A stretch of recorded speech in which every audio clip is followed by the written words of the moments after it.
ഈ പത്തനംതിട്ടയിലെ കൂട്ടബലാത്സംഗ കേസിക്ക് വരികയാണെങ്കിലേ വെങ്കി ഒരുപാട് പ്രതികളെ ഇനി പിടിക്കാനുണ്ട്. ഏകദേശം 10 പ്രതികളെ പിടികൂടാനുണ്ടെന്നാണ് വാർത്ത. അല്ലെ ടി വി പ്രസാദ്?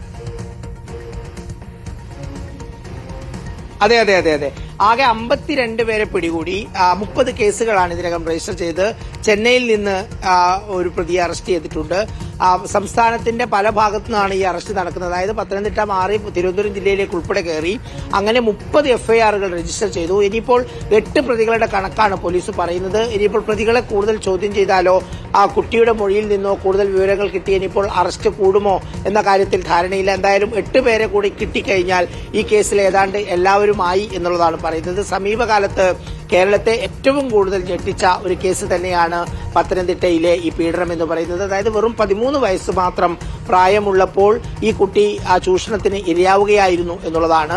എങ്ങനെയാണ് അത് സംഭവിച്ചത് എന്നത് സംബന്ധിച്ച് കൃത്യമായ അന്വേഷണം പോലീസിന്റെ ഭാഗത്തുനിന്ന് ഉണ്ടാകും എന്നുള്ളത് തന്നെയാണ് മനസ്സിലാകുന്നത്.